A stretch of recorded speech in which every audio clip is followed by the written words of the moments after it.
So some of y'all's got a few problems in your circuit that y'all gonna have to take care of before y'all can actually pipe it up, right? So this is the lab. Oops, let me unfreeze the display. And of course, you're probably gonna have to transpose your circuit there. If you can't, then just get a stapler and staple it to the back. So some of y'all's circuit won't fit in that little square. But what we're gonna do, you got your circuit? Yeah. Huh?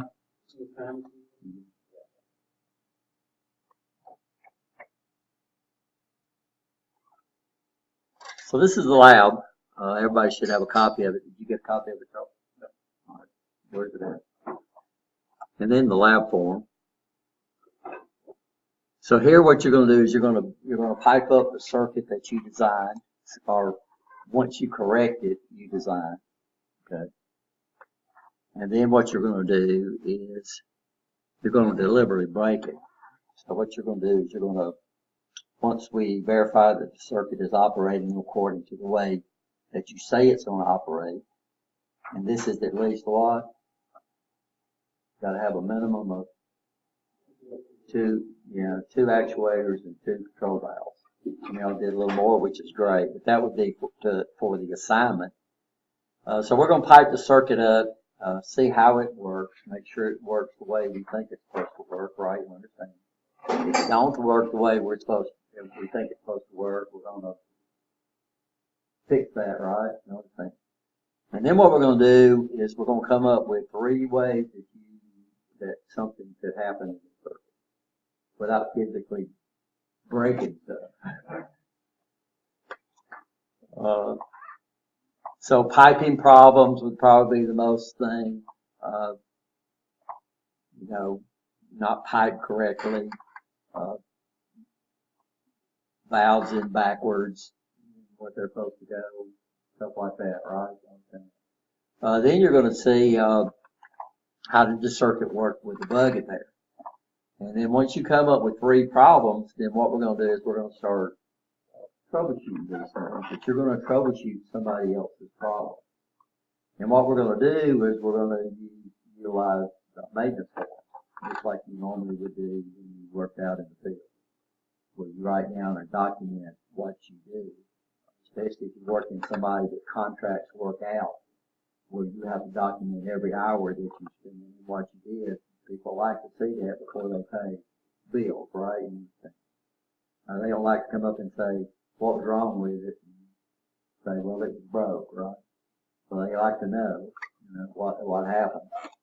So when you go to a mechanic and they replace parts, you like to get that bad part back, right? You do that. And then verify that the part has been replaced.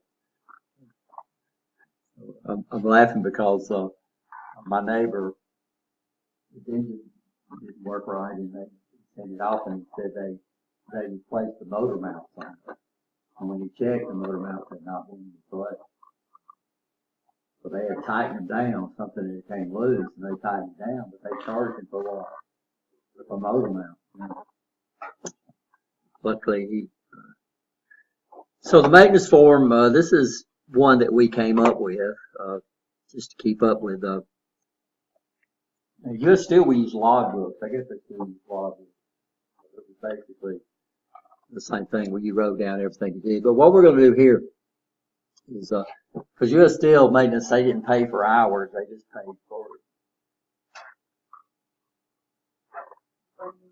All right, everything okay? Yeah, my flash shows up. So this is we're going to make them do maintenance form. Yeah. So what you're going to do is, whoever comes up with a problem, what you're going to do is you're going to write down the discrepancy that you put in there, right? You know what I'm saying?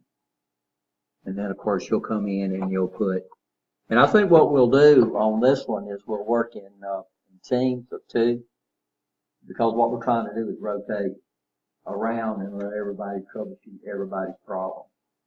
And each problem, we got 3 problems to fix. But there'll only be 1 maintenance form per team. That makes sense? So, and then we'll try to rotate through the different circuits. But you'll write up the gripe. Everybody understand that? You'll write up the gripe. You'll put in the time that it was received. This module number means nothing. I need to take that out. This came out of another troubleshooting lab. We teach a class called troubleshooting automated system diagnosis and troubleshooting. It's called the course. And we went over there and looked at the manufacturing lines, and they're made up of modules. And what we do is we troubleshoot a module. So just ignore that one. And I'll take this line out when I store this, but I'm not going to run off anymore. And that one is set up for 3-member teams. But in here, we're going to use 2-member teams. Well, I'm going to leave that the same in case we get a really big class. But one of you is going to be designated the leader, right? Understand. This is the guy that's going to look at the diagram, keep up with the paperwork, keep up with the time. And what you're going to do is you're going to rotate each time. So each one of y'all will be an opportunity of being a leader, and each one of y'all will be operating. And what we'll do is we're going to rotate groups too. That makes sense? So that means what you're going to do is we'll get over there, we'll do the first problem, and then when we go to the second problem, what will we do?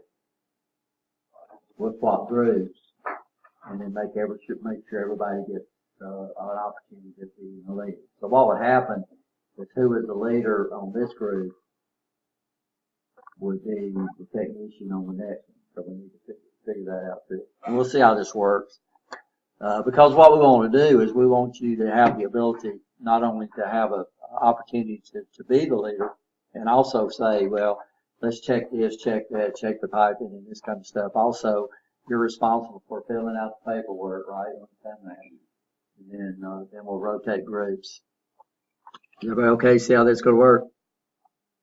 And like I said, we'll see what kind of bugs we have. That's the way it works out pretty good in our troubleshooting class. This is what we do in the automated system troubleshooting class that you'll get into there.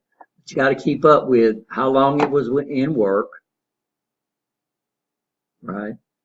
What day, when it went in work, and what time, what date it was completed, and what time. Now, normally this would be if it's in work for 3 days, or you work on it for 3 days, even though we wouldn't count the number of hours that we wasn't on shift. Does that make sense? You still put what day you put it in work and what day it came out of work.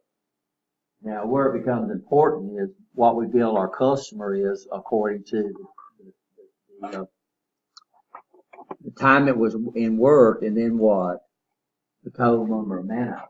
So the total number of man hours would be, if you worked it on 3 hours a day, you had 2 people working on 3 hours a day over 2 days, right? One thing.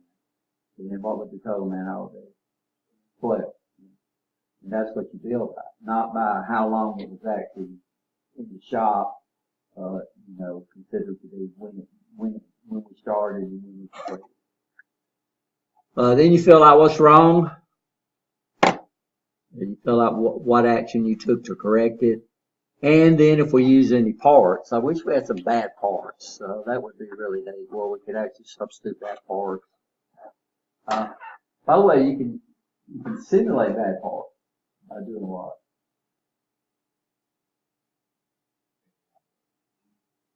Yeah, or plugging a hole with supposed to be open, plug a hole and stuff like that. And you can simulate that part. That part is chopped up, stuff like that. Or even flow control valves. You do right, you turn them all the way closed, you can simulate garbage. That happens every once in a while. This is why it's important to filter the system. That if there's any debris that gets into these little valves, what's it going to do? It's going to apply a port, right? That would be one direct way. So some of y'all need to go over there and correct your circuit. Some of y'all will redraw it. Y'all can work on it here. Some of y'all look like y'all ready to pipe it up and see if it does what it was supposed to do. But I need to see. Yes, the circuit